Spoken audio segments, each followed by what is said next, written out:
Hey guys, welcome back to Life of a Founder.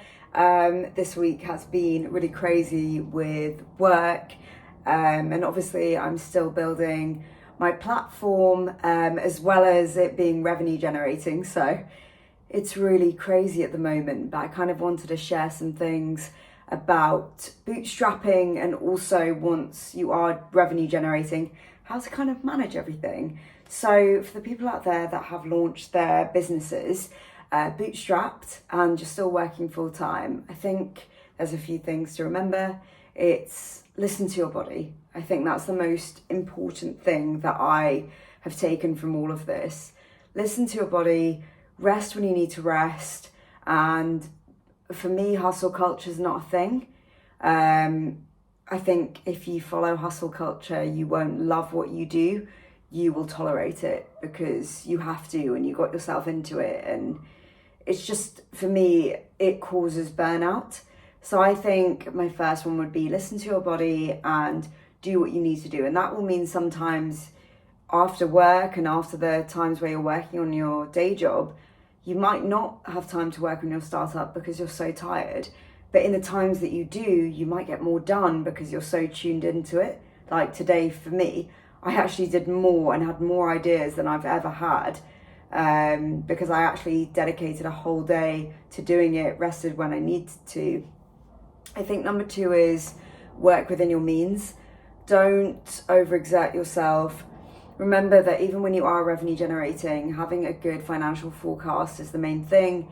If you're from the UK or anywhere really, taxes are always going to be important. So having one eye on that and knowing that you can't just go and spend the revenue that you're generating. I spent some of the revenue this week on tech changes because they needed to be done. But I'm still aware that I'm under the threshold in the UK, so it's okay for me to do that. So there's this education that I have been given from my advisor that I urge you to have so that you have the control over your finances as you move forward. I think number 3 is that if you're not at that stage yet where you are revenue generating, just for some context, it took me 4 years to get there. So just keep going.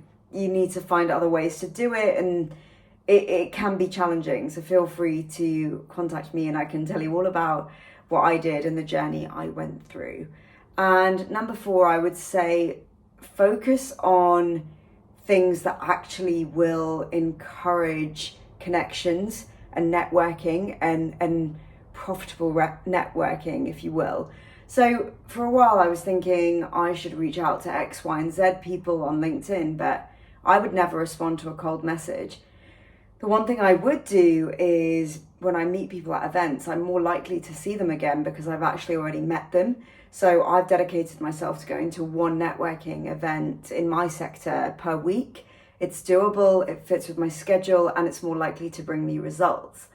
So yeah, I think they're my main takeaways. But it's challenging, it's not easy. And I obviously still, when you're revenue generating, you have the customer success side too.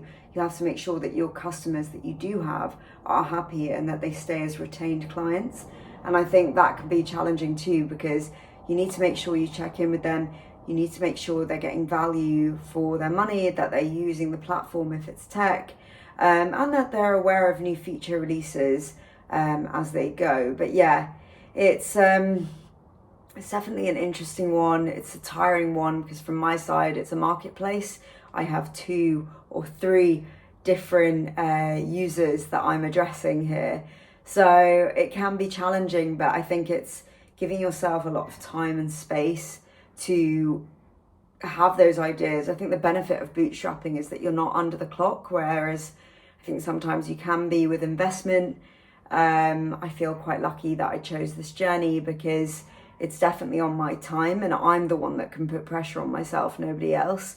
So yeah, it's looking good. I've got my goals for the end of the year, which I'm sticking to, and now moving into the second half of the year, I can really double down and focus on this.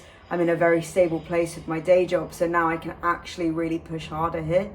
But yeah, if this sounds like you and it's been overwhelming, feel free to get in contact. But this is kind of what I've been doing for the past 4 years, maybe longer than that if you count the business I had before that, but it's never easy.